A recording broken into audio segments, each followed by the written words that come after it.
Bismillahirrahmanirrahim. Assalamualaikum warahmatullahi wabarakatuh. Alhamdulillahirabbil alamin. Wassalatu wassalamu ala asrofil anbiya'i wal mursalin wa ala ahlihi wa sahbihi ajmain, amma ba'du. Pertama-tama, segala puji bagi Allah Subhanahu wa taala yang telah memberikan kita rahmat dan nikmat, baik nikmat iman, nikmat ihsan, nikmat sehat wal afiat. Tak lupa salawat serta salam marilah kita haturkan kepada junjungan Nabi besar Muhammad sallallahu alaihi wasallam. Oke, selamat pagi anak-anak. Gimana kabarnya hari ini?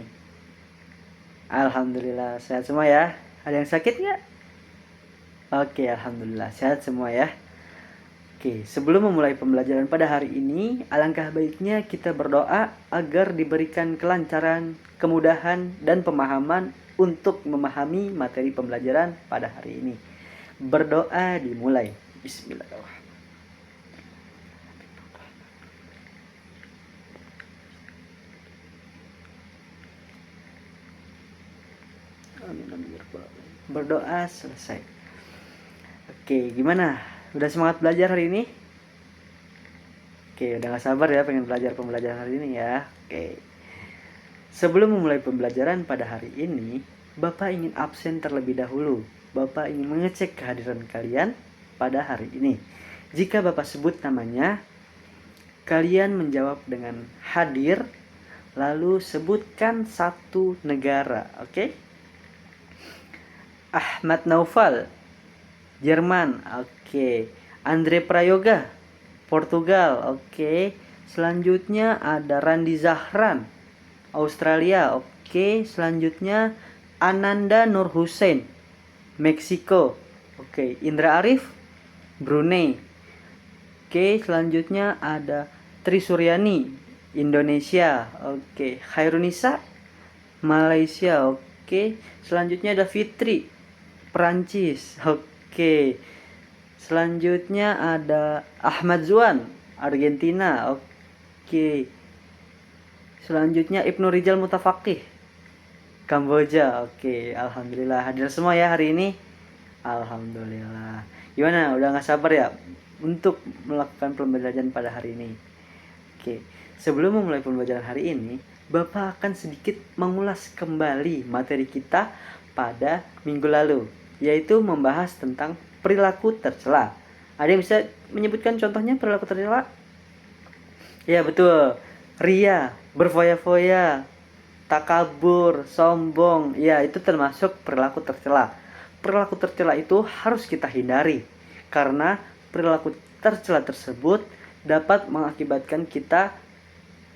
menyebabkan perpecahan konflik. Jika kita iri satu sama lain, dengki satu sama lain, itu dapat menyebabkan perpecahan konflik antar sesama. Oke, selanjutnya langsung saja kita mulai pembahasan pada hari ini, yaitu tentang adab menggunakan media sosial. Nah, sebelum lanjut ke materi kita pada hari ini, Bapak ingin menyampaikan terlebih dahulu tujuan pembelajaran kita pada hari ini, yaitu menjelaskan adab menggunakan media sosial. Kemudian dapat menganalisis adab media sosial. Kemudian dapat meyakini bahwa adab menggunakan media sosial dalam Islam dapat memberi keselamatan bagi individu maupun masyarakat.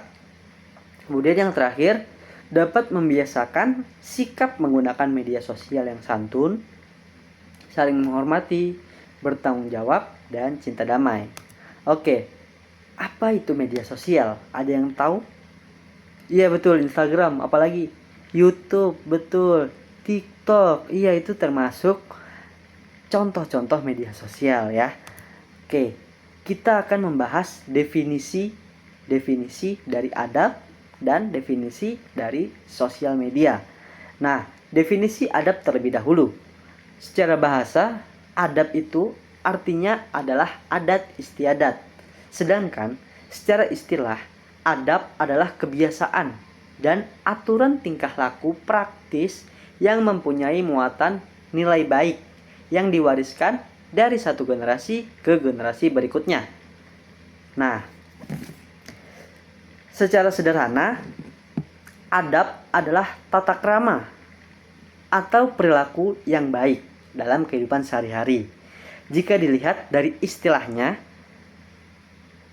adab itu bukan hanya sekedar kebiasaan, tetapi juga aturan perilaku yang mengandung nilai-nilai kebaikan dan diwariskan dari generasi ke generasi berikutnya. Nah, dalam Islam, adab menjadi bagian penting karena mencerminkan akhlak seseorang. Seseorang yang memiliki ilmu tetapi tidak disertai adab yang baik akan sulit dihargai oleh orang lain. Nah, oleh karena itu, adab harus diterapkan dalam setiap aspek kehidupan, termasuk saat berinteraksi, baik di dunia nyata ataupun di dunia digital. Nah, selanjutnya ada definisi dari sosial media, yaitu media berbasis internet yang memungkinkan pengguna berkesempatan untuk berinteraksi dengan orang lain dan mempresentasikan dirinya dengan khalayak luas maupun terbatas yang dapat mendorong persepsi interaksi dengan orang lain. Nah, dari kedua pengertian tersebut dapat kita pahami bahwa media sosial ini bukan hanya tempat untuk mencari hiburan atau berbagi informasi, tetapi juga ruang untuk menunjukkan karakter dan adab kita. Oleh karena itu, penting bagi kita, setiap pengguna media sosial, untuk menerapkan adab yang baik agar tercipta interaksi yang positif, sopan, dan saling menghargai. Oke. Selanjutnya, adab menggunakan media sosial. Yang pertama, niat yang baik. Setiap aktivitas di media sosial hendaknya diawali dengan niat yang baik. Misalnya, untuk mencari ilmu, berbagi informasi yang bermanfaat, menjalin silaturahmi, atau bahkan dakwah. Kita juga dapat berdakwah di media sosial. Nah, jangan sampai tujuan kita itu hanya untuk mencari perhatian atau untuk merendahkan orang lain. Jangan sampai ya. Nah, yang kedua, memilih teman yang baik. Lingkungan pertemanan di media sosial sangat mempengaruhi cara berpikir dan berperilaku kita. Nah, oleh karena itu, ikutilah atau follow akun-akun atau komunitas yang memberikan inspirasi, ilmu, atau bahkan motivasi-motivasi positif. Serta hindari pergaulan yang mengajak kepada hal-hal negatif. Yang ketiga, meneliti fakta atau kebenaran informasi. Sebelum mempercayai atau membagikan suatu informasi, kita harus memastikan kebenarannya terlebih dahulu nih. Jangan mudah percaya pada berita yang belum jelas sumbernya, agar kita tidak ikut menyebarkan hoax atau berita bohong. Nah, yang keempat, menyampaikan informasi tanpa rekayasa. Informasi yang kita bagikan harus sesuai dengan fakta dan tidak boleh dilebih-lebihkan. Kenapa? Karena mengubah atau memanipulasi informasi dapat menyesatkan orang lain dan mengurangi kepercayaan terhadap diri kita. Nah, jadi kita tuh rasa orang lain percaya ke kita tuh jadi berkurang. Nah, selanjutnya yang kelima, mengajak kebaikan. Media sosial ini dapat menjadi ladang amal jika digunakan untuk mengajak orang lain berbuat baik, seperti kita berbagi ilmu, mengingatkan waktu ibadah, atau memberikan motivasi dan semangat kepada orang lain. Yang keenam, bersikap bijak. Nah, kita tuh harus berpikir sebelum mengetik atau mengunggah sesuatu. Pertimbangkan terlebih dahulu apakah konten tersebut bermanfaat, sopan, dan tidak merugikan orang lain. Sikap bijak ini akan membuat kita lebih bertanggung jawab dalam menggunakan media sosial. Yang ketujuh, ada hindari bahasa yang menyinggung orang lain. Nah, gunakan bahasa yang santun dan menghargai perbedaan pendapat. Hindari kata-kata kasar, ejekan, hinaan, atau komentar yang dapat menyakiti perasaan orang lain. Yang kedelapan, menyampaikan informasi dengan cara yang bijak. Jika ingin memberikan kritik atau masukan, lakukanlah dengan bahasa yang sopan dan membangun. Cara penyampaian yang baik akan membuat pesan lebih mudah diterima dibandingkan dengan kata-kata yang kasar. Dan yang terakhir, dapat mengambil hikmah. Setiap informasi atau pengalaman yang kita temui di media sosial sebaiknya menjadi pelajaran untuk memperbaiki diri. Kita dapat mengambil inspirasi dari hal-hal positif dan dapat mengambil pelajaran dari hal-hal negatif agar tidak terulang kembali. Oke, selanjutnya ada hikmah adab bermedia sosial. Yang pertama itu kita dapat terhindar dari berita hoax. Dengan membiasakan diri memeriksa kebenaran informasi sebelum membagikannya, kita tuh tidak mudah tertipu oleh berita palsu atau hoax. Nah, selain melindungi diri sendiri, kita juga membantu mencegah penyebaran informasi yang dapat meresahkan masyarakat sekitar. Selanjutnya, yang kedua, ada mendapatkan kepercayaan dari orang lain. Nah, orang lain yang selalu menyampaikan informasi yang benar, jujur, dan bertanggung jawab akan lebih dipercaya. Ketika kita dikenal sebagai pribadi yang bijak dalam bermedia sosial, orang lain akan lebih menghargai dan mempercayai setiap informasi yang kita sampaikan. Yang ketiga, orang lain merasa nyaman ketika bersilaturahmi di media sosial. Media sosial juga menjadi tempat untuk menjaga silaturahmi. Jika kita menggunakan bahasa yang sopan, santun, dan dapat menghargai pendapat orang lain, dan tidak mudah menyebarkan kebencian, maka orang lain akan merasa nyaman berinteraksi dengan kita. Yang keempat, terjalin hubungan harmonis dengan sesama. Adab yang baik akan menciptakan hubungan yang harmonis. Walaupun memiliki perbedaan pendapat, kita tetap bisa berdiskusi dengan santun tanpa saling menghina atau mengejek. Dengan begitu, persaudaraan kita akan semakin erat dan rasa saling menghormati akan selalu tetap terjaga. Dan yang terakhir, terhindar dari tindakan yang diskriminatif, utamanya menyangkut unsur sara. Nah, media sosial ini sering menjadi tempat munculnya ujaran kebencian yang berkaitan dengan suku, agama, ras, dan antar golongan. Dengan menerapkan adab, kita akan lebih menghargai keberagaman dan tidak membuat atau menyebarkan konten yang dapat menimbulkan diskriminasi ataupun perpecahan. Selanjutnya, penerapan karakter dalam adab bermedia sosial. Yang pertama itu saling menghormati dan menghargai.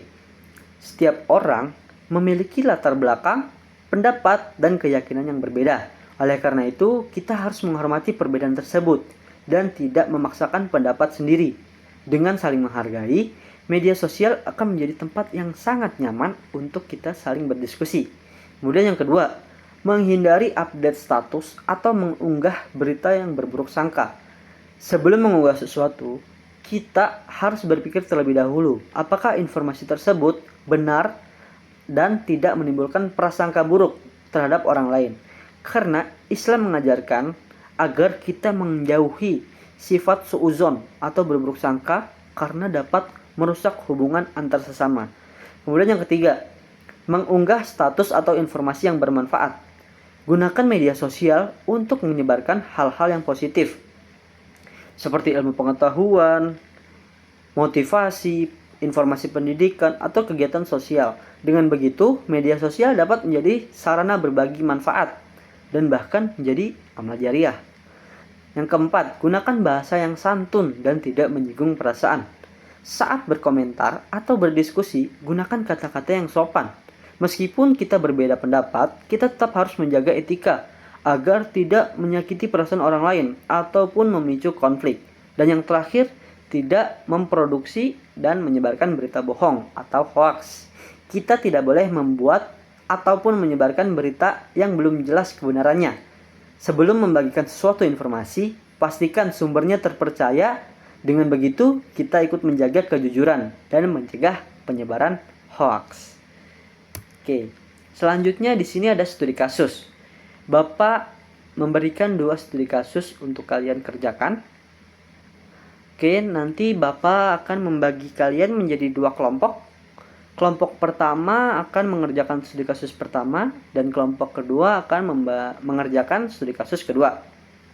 Nah, untuk kelompok cowok-cowok akan mengerjakan studi kasus pertama dan untuk kelompok yang cewek akan mengerjakan studi kasus yang kedua. Oke. Waktu pengerjaannya ini 2 menit dari sekarang. nanti ketua kelompok boleh mengirimkan hasil diskusinya ke grup WhatsApp. Oke, 2 menit dari sekarang ya. Oke, sudah paham ya anak-anak? Oke, silakan dikerjakan. Cuma mengerjakan 2 pertanyaan saja kok. Oke, bisa dipahami ya? Oke, alhamdulillah. Nanti ketua kelompok boleh mengirimkan hasil diskusinya ke grup WhatsApp. Oke, gimana? Paham? Kalau ada yang ditanya, boleh ditanya ya. Oke, 1 menit lagi.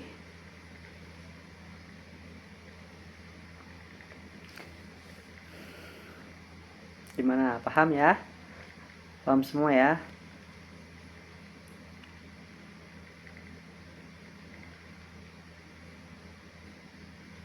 Oke, kelompok 1 yang cowok-cowok sudah mengirim jawaban ke grup WhatsApp. Gimana yang cewek-cewek? Bisa?